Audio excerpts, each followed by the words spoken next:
The Independent National Electoral Commission has warned that there will be no extension of dates for the governorship election primaries in Edo State. The Commission's chairman, Professor Mahmood Yakub, gave this warning at a meeting with security chiefs to adopt a code of conduct for all security personnel covering the Edo State governorship election. The Commission warned that 6 p.m. on June 29 remains the deadline for all political parties participating in Edo State governorship elections to submit their names of their candidates. Tundu, this is out there. Mahmood Yakub has given sort of like the Riot Act, that we're not going back on the 29th. All the parties can do all the shenanigans they want, but we're not going back on the 29th. It has to be the 29th. And trust me, this moment between you and I just talking here, it's like deja vu for me. But moving on. Oh, we'll discuss that later. But shenanigans is the perfect word. I mean, it's so embarrassing, all these political hijinks. Yeah. It's just that it's not amusing at all, because what is at stake here is the service to the people of Edo State in particular, and also lives, because at the rate it's going, this ever-peaking crescendo, we do worry about whether the usual political thuggery will be deployed in order for everybody to get their way in the end. But yes, INEC is coming with a timely reminder, as usual, about the importance of primaries. Primaries are the foundation of the electoral process, and if that process is flawed in any way, INEC will take strong action against the erring parties. And in this case, INEC is saying, with all this decamping and what have you, that does not buy you an extension. You must get your act in order within the prescribed period. But what do you think is going to happen at this point? I mean, there are a lot of shenanigans, but INEC has to stick to its guns and say the 29th by 6 p.m. A lot of shenanigans. Look at what is happening in the APC itself. Victor Gaydom came out yesterday to say that I have claims to the leadership of the APC. But when you look at the court order I got, it was an ex parte that was time-bound. And the APC finally came out yesterday, despite all the wranglings. They got more consensus, about 16 top members of the APC, to come out to say that it has to be Hilary Etta that is finally the chairman of the party, because Ajimobi is quite sick. So the APC needs to get their acts together, review what has happened as regards the primary in Edo State. And also yesterday, Obaseki was having meetings with other stakeholders of the PDP. So let's see how that pans out. He's got a 14-day time frame, but INEC is saying whatever you guys do, whatever how you fix your house, it's going to be the 29th and no more. At 6 p.m. sharp. 6 and as you were saying about Chief Gaydom, some people in APC actually said he resigned his position as National Secretary to contest as Deputy Governor. So he's not even a member of the NWC in the first case at this moment. So it's all very confusing. And there's another Ekiti faction contesting the eligibility of Abiola Ajimobi to be paraded as the national chairman in the South chapter, because they have a court order claiming that all the parties should remain, maintain the status quo. So APC is truly all over the place. You know what I remember with cases like this? Amaka Igwe's Fuji House of Commotion. It's exactly very apt. Let's move to the next story. The federal government has paid a total of 9.4 as group life insurance premium for health workers that are engaged in the fight against the spread of COVID-19. This was confirmed to Arise News sister outfit this day yesterday by the Minister of Labour and Employment, Senator Chris Ngige, who said that the federal government considered the contribution of health workers in the current effort to contain pandemic very critical and is ready to provide for their welfare. The federal government also said that it has paid $4 billion to health workers in the federal teaching hospital and the federal medical centers in the country as part of implementation of the recently signed memorandum of understanding it entered with the unions in the health sector. This move by the government could serve to soften the ground for shelving of the ongoing strike embarked on by resident doctors in Nigerian hospitals. Tundu. Well, I think this is good news because we have this doctor strike ongoing, the resident doctors of Nigeria, apart from the COVID-19 doctors. And they said that they've been given a 2-week concession. The COVID-19 doctors will join the rest of the resident doctors if nothing is done. So I hope this kind of olive branch is acceptable. We have 1,816 health workers, I believe now, that have been infected by COVID-19. So it's of utmost importance that their welfare is put into consideration, and this 9 billion naira goes a long way towards doing so. And I'm excited because this was most of the things they had talked about, and these are most of the needs the doctors were pressing for at this point in time. So let's see how this pans out. Let's see if the insurance companies will truly confirm that they've gotten this. these packages. That's a good point. And we can start from there, and they can revert to the doctor so that the doctors can meet and we'll bring all of this back. All right, that's about all on the headline news today. We'll take a short break. When we return, we'll have the trio, the amazing trio I call them, the three musketeers, Rotus Adiri, Michael Wilson, and Aaron Akajura, to give updates on African and global business reports and COVID-19 updates. Stay with us.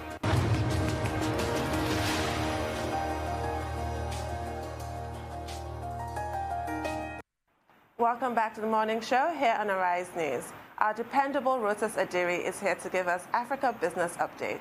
Good morning, Rotus. Good morning, Tundu, and good morning, Rufai. How are you guys doing? Good morning, Rotus Potato Ball. We are looking at a survey from Visa. We remember the last time we spoke, we had earlier in the week.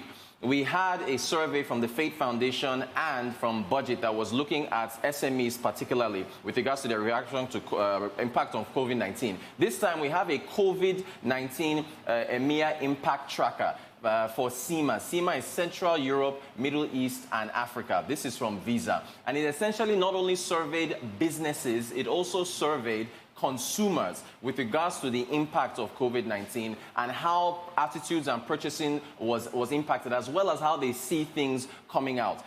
They can look at the objectives, I believe. You can look at the objectives of the survey. The survey essentially sought to find out understanding how consumers and merchants are adapting as COVID-19 situation is unfolding, understanding how the current crisis has impacted consumers' purchasing behavior and attitudes, level of spending and payment options, and then also the impact of COVID-19 on merchants' readiness to adapt to the new consumer reality. So they're also looking at how, payments as well, also the payment landscape. So if we look at their first finding, right? Their first finding talked about merchants are seeing anxiety levels skyrocket with consumers staying away from all but essential retail. And if you look at the impact of this particular finding, we're going to see exactly how, across a number of nations where this particular survey was carried out, the UAE, Saudi Arabia, Russia, the Ukraine, and South Africa. If you look at the legend, that is that light orange color,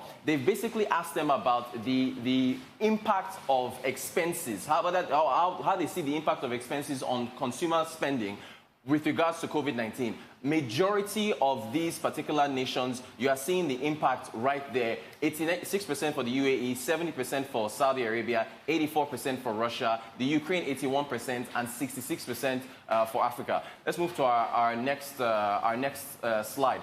Now, you can see with regards to the impact on shopping, right? Whether people have stopped going shopping, whether they are doing less of it, doing it as often and doing it more often. If you look at the different countries from the UAE, Saudi Arabia, Russia, Ukraine, so in particular South Africa, Nigeria, and Kenya, you can see that based on the majority of the responses there, you can show that many people are doing pretty much that their activities are less often at these essential stores. That is the groceries, supermarkets, petrol stations, and pharmacies. Let's move to our next slide.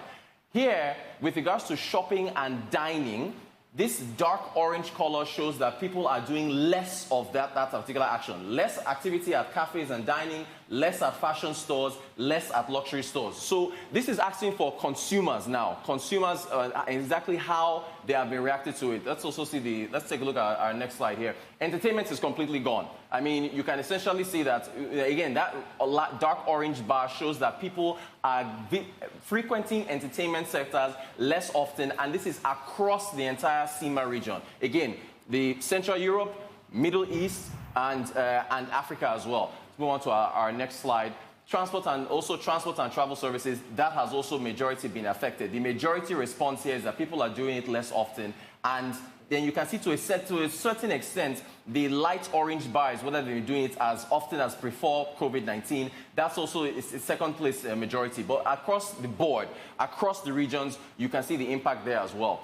Take a look at the next slide that we have up there. This is the next finding. A majority of consumers say they are spending less, while merchants think the drop is much bigger. There was a divergence here when they asked consumers with regards to the impact of COVID-19 on their spending. They said, well, there had been a little bit of a reduction. But when merchants looked at the amount of purchasing frequency that they saw, they said that the impact was a lot higher. So I think we'll take a look at our next slide here and see that in graphical form. So we can see here with regards to how much would you say your expenses have been impacted by COVID-19 crisis. This is from consumers. A majority, but I want you to take out the number here. About 59, it's an average of about 58, 57% for customers who say that they have seen a majority impact has decreased as far as their expenses are concerned. Then a slight, the next up we can see is they say it's the same and then it's increased. For merchants, on the other side, while it was an average of 50-something% for consumers, for the merchants, I look at the UAE, they're saying about 90% is a much larger margin. Same thing for Saudi Arabia, 67%, 74% for Russia, and then the Ukraine, and also for Southern Africa.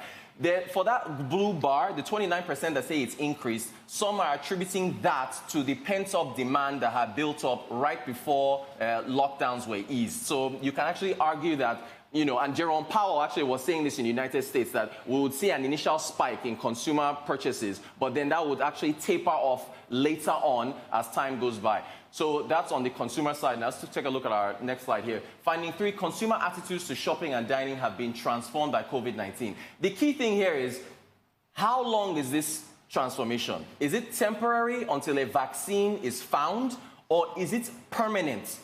The findings here initially essentially said that there was a transformation. But the thing is, over the course of time, to what impact do we see this? Is it permanently that nobody's going to go to entertainment centers anymore? Or is it just for this period while we're seeing lockdowns being eased and people slowly getting back to their ways of life? So it's a pretty interesting survey with regards to how consumer attitudes across the region have changed. Also, for those who say that COVID-19 maybe is not so real, or it's fake, you can actually see with the surveys, and the importance of the survey is that they're talking to not only businesses, they also talk to consumers across these regions to see the impact. So it's pretty sizable. And also, lastly, if I can quickly touch on this point, payment options with regards to the this is the attitudes going forward and doing certain things in different countries. You can actually see that optimization of purchases is higher amongst different consumers, amongst the different regions. So people are optimizing their purchases and saying that I'm only going to go and make a certain amount of purchases,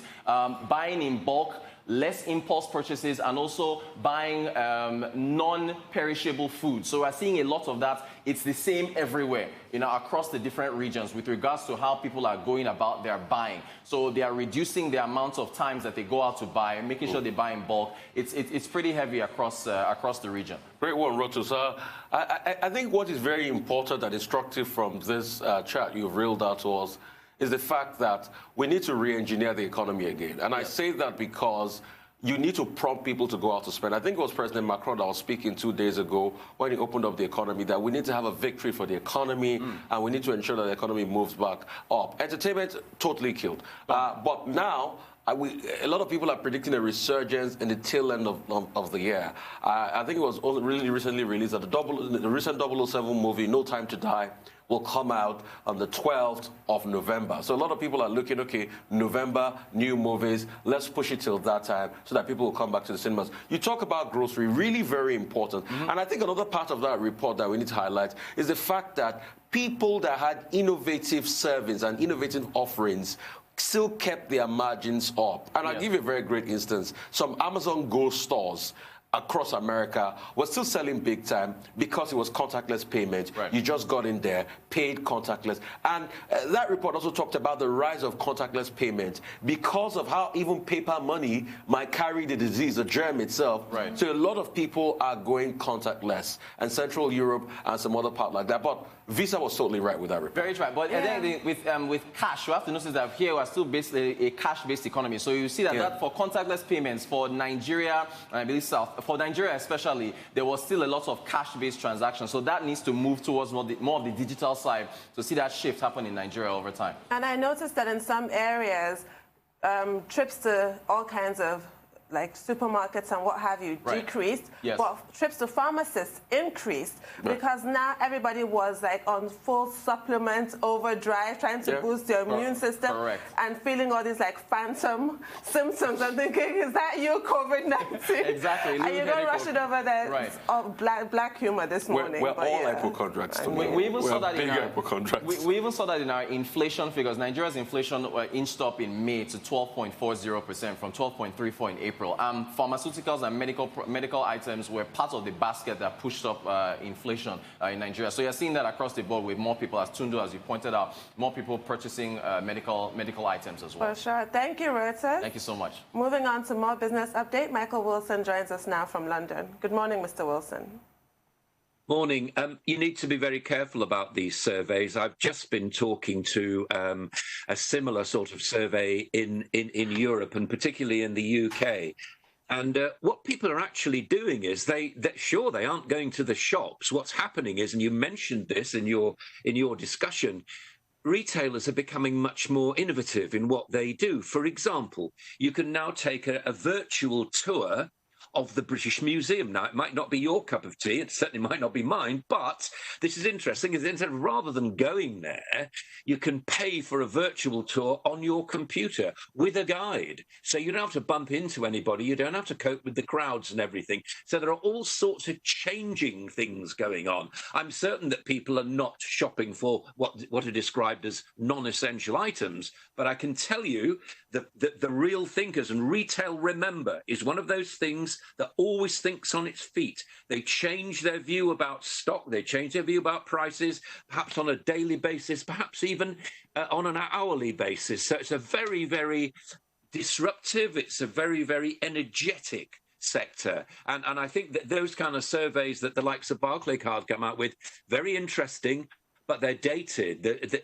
We need to look to the future. Anyway, enough of the lecture. Let me tell you what's going on globally. If you're a journalist and your news editor says, "So, Michael, what's going on?" and you say, "Not a lot," he'll say, "Well, go and find something then." And unfortunately, that's a bit where we are today. Not a lot going on, really, as far as the market's concerned. It's all very fragile. The lockdown in Beijing is increasing, and Wall Street futures and those region stocks fell about 1% as a result of that. But I have to point out that actual trading volumes are not that strong. I've been looking at the output from China's global broadcaster, CGTN, this morning, and it's running an item, and this tells you a lot about China's view and the view that it wants to give the rest of the world. They're talking about rare positive attitudes to China's role in a post-pandemic world. They're noting that the IMF said yesterday that China was one of the few economies that will actually grow in 2021 and also show growth figures this year, contrasting very, very strongly with, as they put it, the United States down 6%, Eurozone down 7.5%. But here's the big downside of that. They are now saying, China is now saying, there may be no immunity against COVID-19, and that's according to a study of Wuhan medical workers. And Wuhan, of course, is the place where most people think that it actually all started.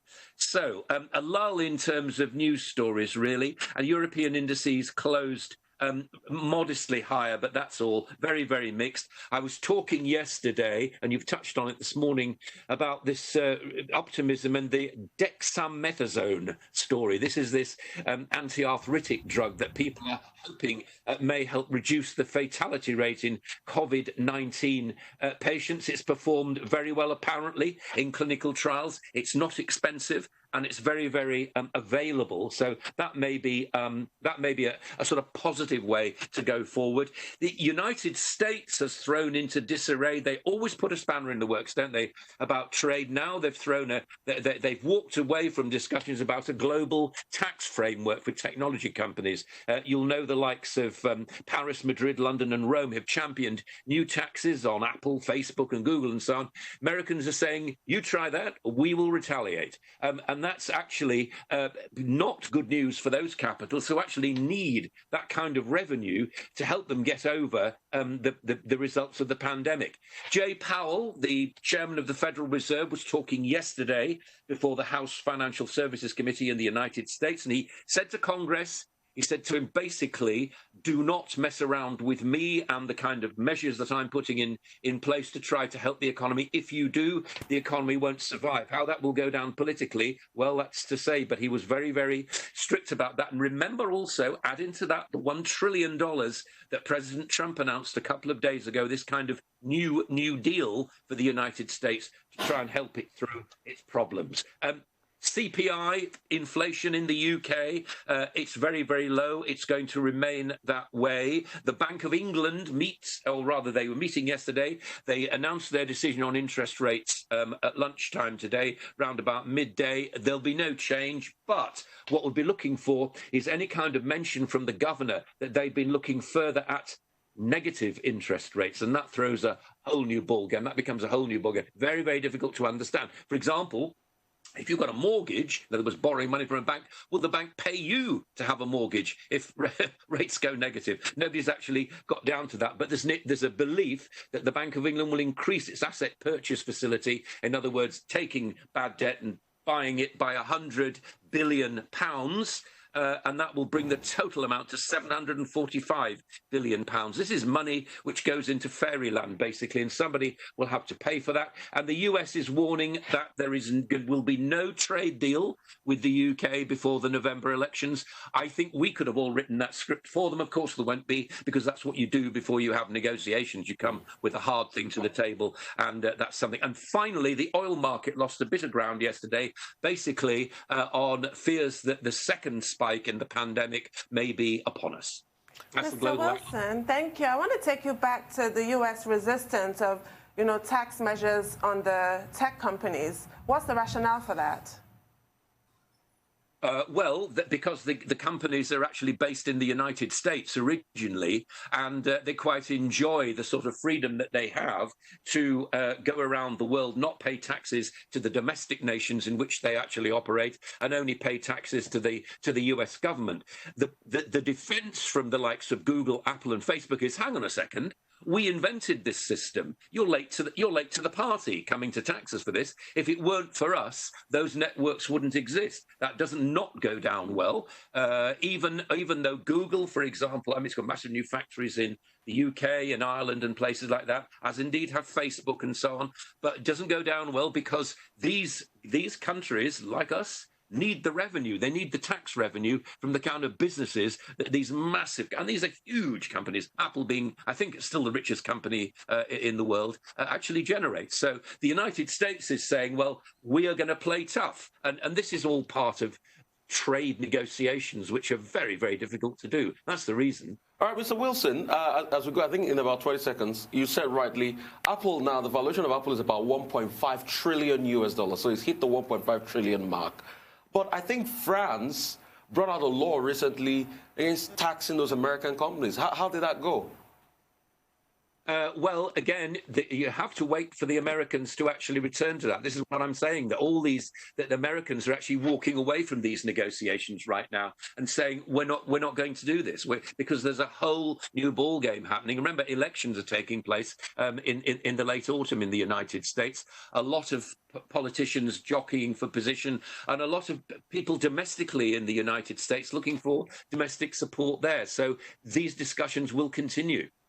All right, thank you so much, Mr. Wilson. And we go straight to Aaron the Baron on COVID-19 update.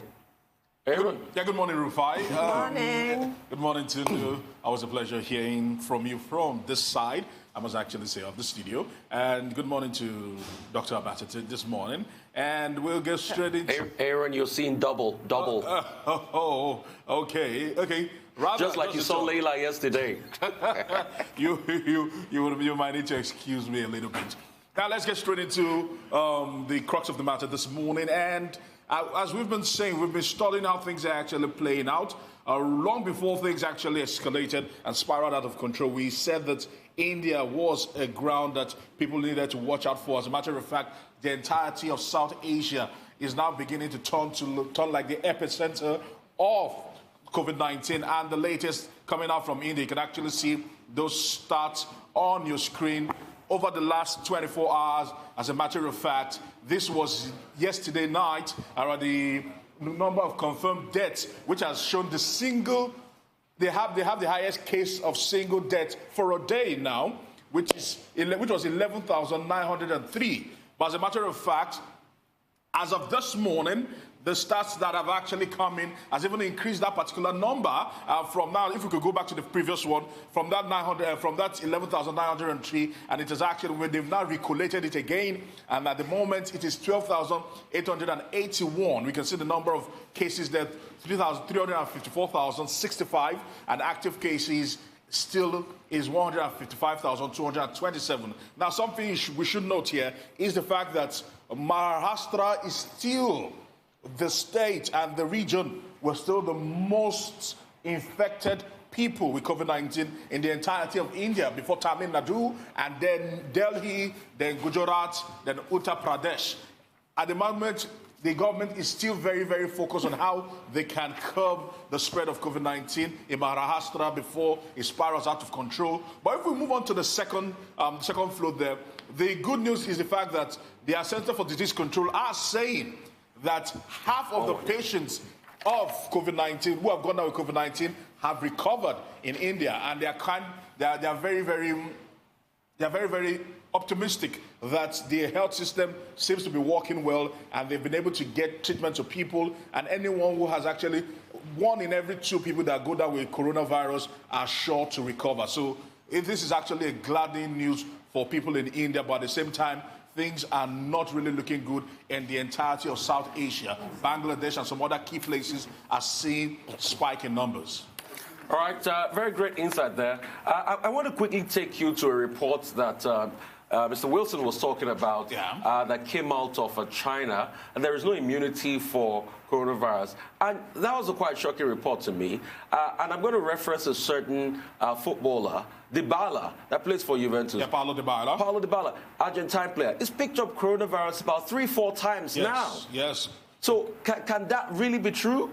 It's possible. It's possible to actually pick it up, and it's that we've seen these things happen again. That when you actually are infected with coronavirus and you're down with COVID-19, you could actually test negative, and after a while again, the symptoms could actually come back, and you could still test positive. So this is still a novel virus, and people are still trying to get a hang of this and what really drives this virus and what will it stem. I would explain something at the end before I actually leave.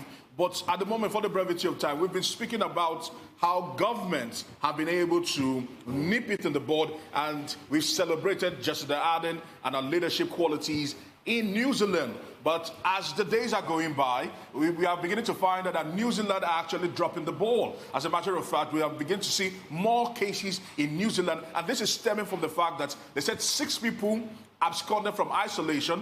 They were first given permission to go to Hamilton to go and bury somebody, to go and bury their relatives on compassionate grounds, and 6 of those people who were given permission absconded, went to visit friends who they went on to infect, and at the moment they're doing a lot of contact tracing, and they're beginning, and people in New Zealand who were celebrating COVID-19 free are now beginning to question the government and the way they've gone about it. We've seen them actually act very lax about their restrictions and guidelines, and COVID-19, this country that was saying they were COVID-19 free, right now having cases again. It's really sad. No wonder Jacinda Ardern has had to call in the military to enforce the COVID-19 guidelines. But to go back to Rufai's point, Aaron, what about all those reports about how the plasma from people who have recovered from COVID-19 is useful as a treatment? Good question. You can keep getting it, if it keeps recurring like a common cold, what's the point of using plasma of those who have recovered? Good question. I thought they had like antibodies fabulous, that could fabulous make them question, Tundu. Fabulous question. Now that's a fabulous insight. Now,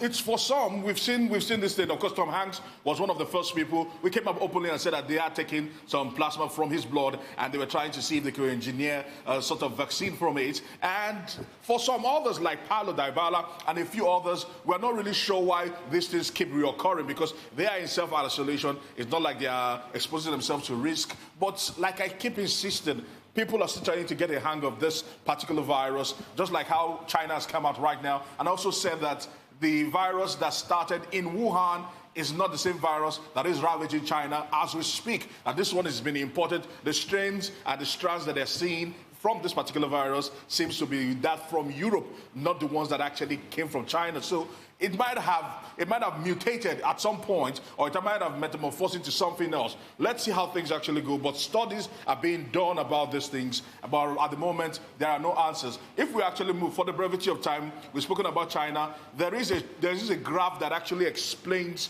COVID-19 and what the safety measures and what some of this, what the protections that people are being told to do. Of course, you know that the regulation says that physical distancing, wearing of a face mask are all integral in ensuring that we keep these numbers low. But at the moment, studies are being done in India, as a matter of fact, and they've seen that if you actually keep a physical distance of 1 or 2 meters, as the case may be in Europe, all right, you reduce the chances of contracting COVID-19 by 2%. As a matter of fact, you stand a greater chance if you actually wear a face mask as against physical distances. You actually increase your chance to 3.1%. And the eye protection, which seems to be a fad right now, and it seems to be a fashion statement, actually increases your chance or reduces your chance of picking it up by 5.5%. And you look at that and you say to yourself that at the moment, physical distancing might not just cut it, that protection is the way out of this. Amazing. Yeah, amazing. That's very useful. I like that graph. Amazing. Can you send it to me? And I was really excited about the fact that what we talked about, Tundu, came out. The full face shield, because that seemed to have done it for them. I want to know the African report as regards COVID, the numbers, the new numbers. And secondly, I want to give you an assignment, Aaron. Study what the country Georgia is doing. Georgia has 888 cases. They have 731 recoveries, and they have 14 deaths. What is Georgia, the country Georgia, doing? Don't worry, certainly tomorrow being Friday, I would actually look into that and bring some reports your way. But now let's turn our attention to Africa. And Africa at the moment, when we look at the number of cases, 260,000. Just last week, just by this time last week Thursday, we had 200,000 cases, and now it has jumped up to 260,233, with the number of deaths 7,019 and recoveries 118,992. At the moment, like we've been saying, Southern Africa has now taken over completely in terms of the most cases discovered of COVID-19 in Africa. Before, it used to be Northern Africa, with South Africa being the exception. We're having the single most case for a country. But right now, the southern part of Africa have literally taken over from the northern part of Africa. We are seeing West Africa not really rising as against East and Central. But at the moment, Southern Africa's the spread keeps going up, and South Africa at the moment, they are still saying that they cannot enforce a lockdown. They need to have their economies bounce back. They're having economical troubles. South African Airlines and some others are trying to pick up at the moment. And with this still spiking, I don't know what else to say. But it's really, we hope that South Africa actually does well. But the good thing, or the silver lining there, just maybe borrowing a leaf from President Donald Trump, he says that the reason why there are many cases in the U.S. is because of testing. Thank you, Aaron.